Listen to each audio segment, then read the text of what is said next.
What's going on, my people? What's up, family? And welcome back to Israel's Movie Reviews. And today we're going to be discussing Death on the Nile.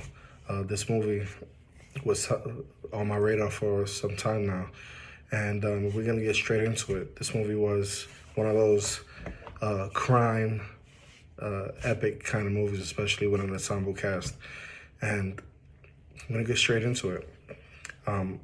This was pleasant enough that it was an unremarkable experience to say.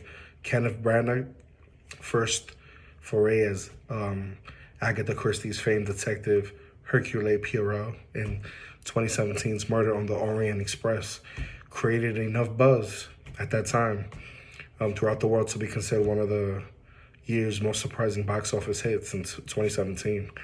And with its quickly announced in the aftermath of the film's release that Branaugh, whatever the way you pronounce the director's name, would be back in front of the camera. And again, with another famous version of the Poirot outing, which is this one, Death of the Nile. And this movie suffered its setbacks because, suffering from an abundance of release setbacks that can be traced back all the way to 2019. The COVID affected 2020, and then the Armie Hammer saga that forced Nile to quickly do its best to erase traces of the one-time A-lister from its marketing throughout the 2021 campaign. Nile has not only had an easy run to its eventual cinematic release, and now that it's finally here for public consumption, it's sure to be the film that fans of the first want to see, especially with Branaugh leading out and asking people, will they enjoy this?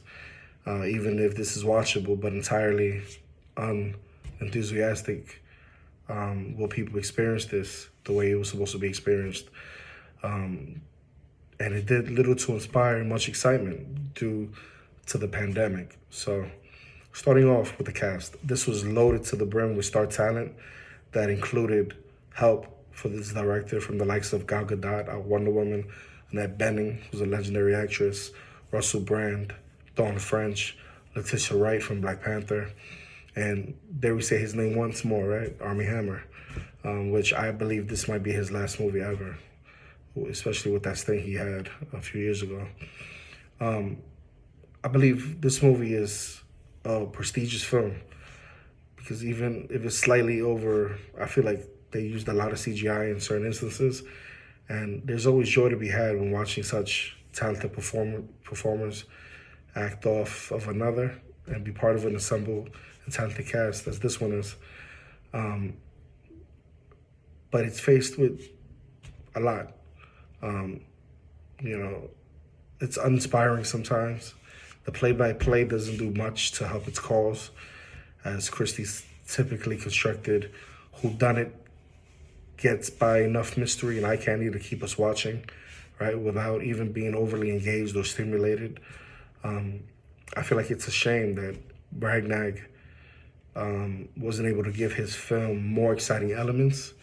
The setting of the Egypt-located murder mystery and the colorful bunch of characters should have allowed for a very playful and even at times exhilarating, charismatic spectacle.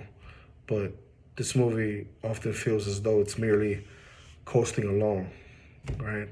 Much like the large ship where the action takes place on it does. Content with ticking off Poirot's procedural without even conjuring up any magic of his own to inspire an attempt at lasting long in a viewer's memory, like mine, right, while watching the movie. Where the film does find some neat components is when it allows us to get a better understanding of who Poirot is.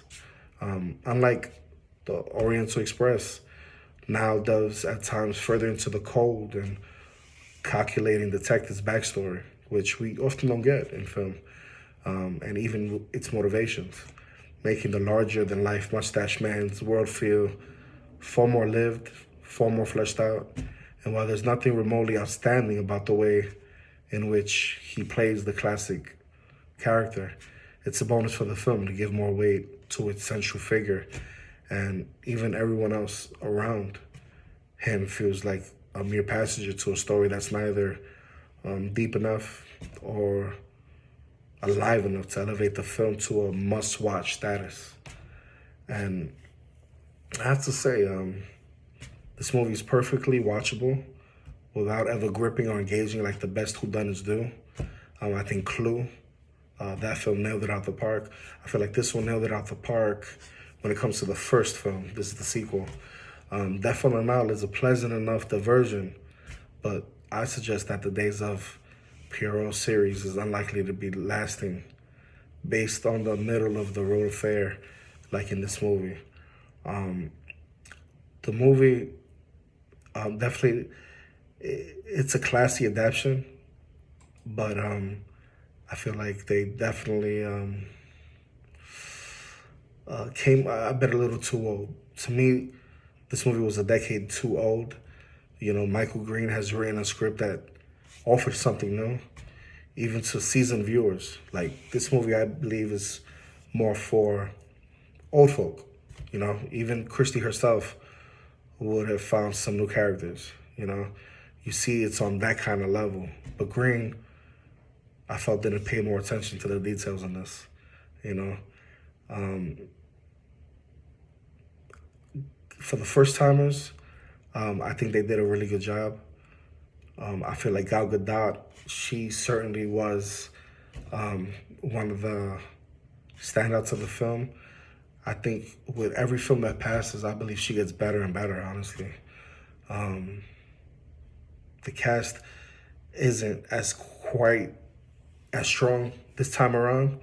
I gotta finish off by saying, you know, for an ensemble cast, you expected it to be a little more, you know, you want the cast to be more like rivals instead of friends, you know? But overall, it's a good mystery. You should definitely go check it out. I'll give this movie a 7 out of 10. And that's my review in a nutshell.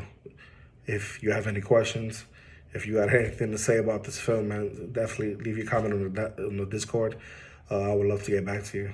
And if you like this review, hit that like button, hit that notification bell, and share this with your friends and family. And to the next one, subscribe.